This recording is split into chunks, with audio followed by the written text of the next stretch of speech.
The indictment provides evidence that the defendant repeatedly sidelined advisors and officials who told him or the public the truth about the election results. Now, this is something that is not in the Constitution. Only the president is mentioned in the Constitution. The deputy White House counsel is not mentioned in the Constitution. Donald Trump is famous for ignoring the advice of his advisors. That's how he became president in the first place, right? He didn't do anything according to tradition. And when that Access Hollywood tape came out, remember what a dark weekend that was? At least until the debate on Sunday, and he turned it totally around. Everybody was telling him to get out of the race. Reince Priebus, the head of the Republican Party, basically gave him an ultimatum.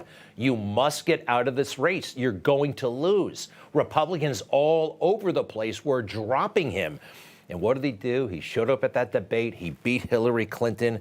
You know, he's the president of the United States. He is not obligated to take advice from advisors. They can advise and he can believe they're wrong or know they're wrong. All right. Oh, here's this. What else did he do? They're trying to say this stuff is criminal, and it's not. You're seeing that, right?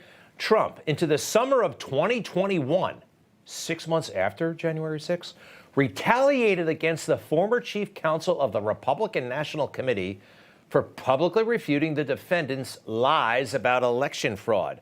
All right, keep going here. The government will also introduce evidence of continued retaliation against the chief counsel for publicly speaking the truth about the falsity of the defendant's claims.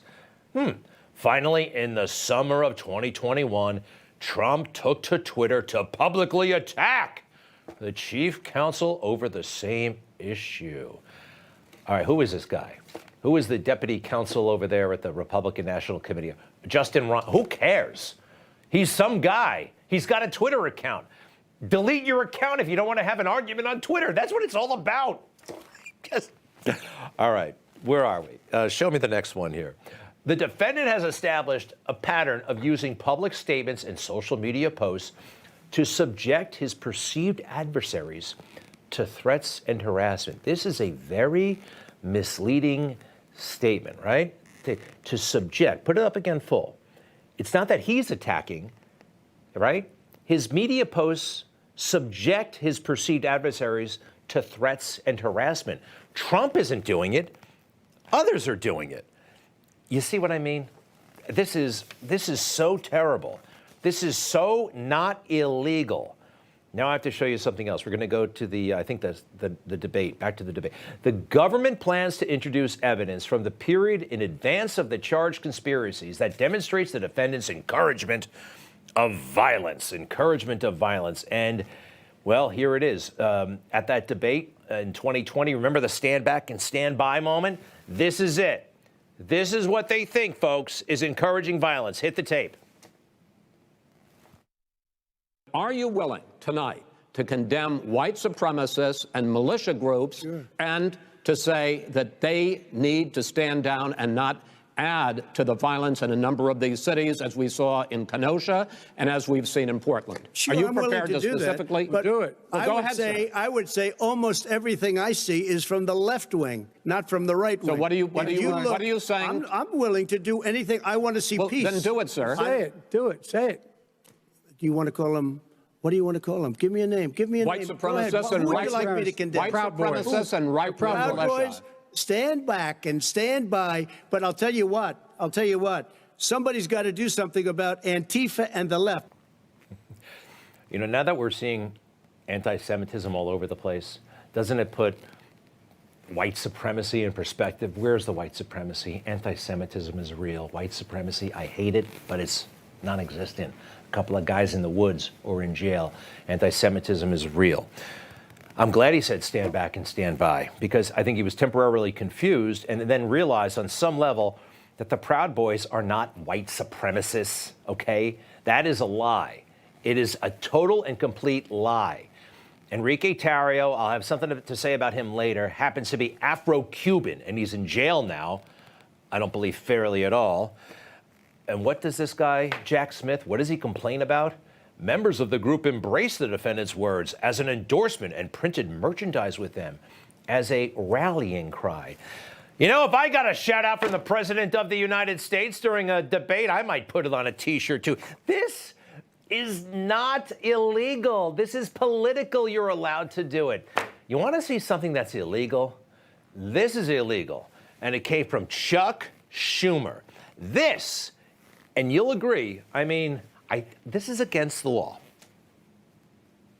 I want to tell you, Kavanaugh, you have released the whirlwind, and you will pay the price. You won't know what hit you. Okay, so we got stand back and stand by to that, or another famous quote from January 6th.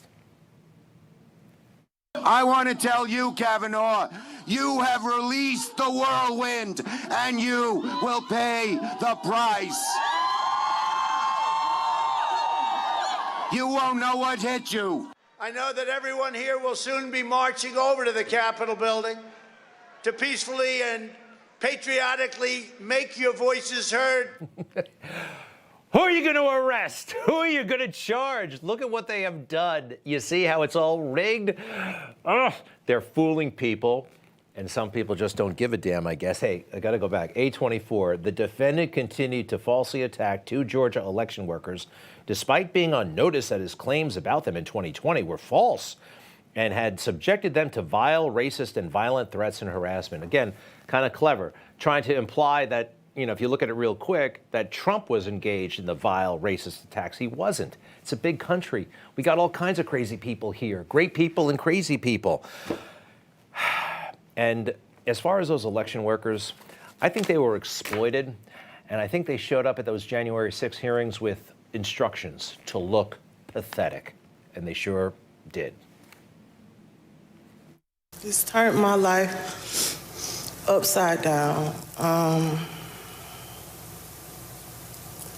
I no longer give out my business card. I don't transfer calls. I don't want anyone knowing my name.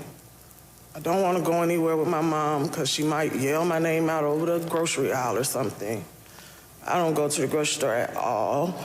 I haven't been anywhere at all. I wouldn't want my mother yelling my name in the grocery store either. She used to do that in the department store. When I went into the dressing room when I was a kid, I was mortified. Who are these people? Get with it. Get a hold of yourself. This is fake. And I saw them in a much, I don't know. If they were so afraid of public attention, why do they show up at the White House and get those gold medals? These women got gold medals along with Fanone and the other characters from January 6th. Gold medals. What do they do for those gold medals? Do they just get tweeted about by Trump? Is that it? Kind of makes you wonder. All right, A25, please. It reads, back to Jack Smith's document. As set forth in the indictment during the charged conspiracy, the defendant and his co-conspirators spread knowing lies about the election workers and inspired death threats against them. Inspired death threats. How do you inspire a death threat? It's, you see, you know Taxi Driver, the movie? I think we have a still from the movie, De Niro, Jodie Foster. That movie inspired, we're told, John Hinckley to try to shoot Ronald Reagan, right? Crazy people do crazy things. We can't all talk like, well, the wrong word will make some crazy person do something crazy. We're grown-ups. We can talk like grown-ups. But we still shouldn't talk like Chuck Schumer. What he did, never forget, a man threatened a Supreme Court justice with bodily harm and encouraged others to hurt him. It's 1,000 times clearer and more direct, this whole nonsense about inspiring others on Twitter, whatever. Chuck Schumer did that. Trump didn't. A27, and this nonsense about Vice President Pence, so sick of him. The government will introduce such evidence to further establish the defendant's knowledge that his public attacks on officials, like those on his vice president, could foreseeably lead to threats, harassment, and violence. Could foreseeably lead to threats, again, Chuck Schumer yelling at the top of his lungs. You know, Donald Trump never threatened, never even spoke harshly about Mike Pence. This is about as intense as it got. Listen. He looked at Mike Pence, and I hope Mike is going to do the right thing. I hope so. I hope so. Because if Mike Pence does the right thing, we win the election. All he has to do, this is from the #1, or certainly one of the top constitutional lawyers in our country. He has the absolute right to do it. He's hopeful. He's hoping. It's not threatening him. Can you hope? Can't we keep hope alive? I'm not done with this thing. I'll be right back.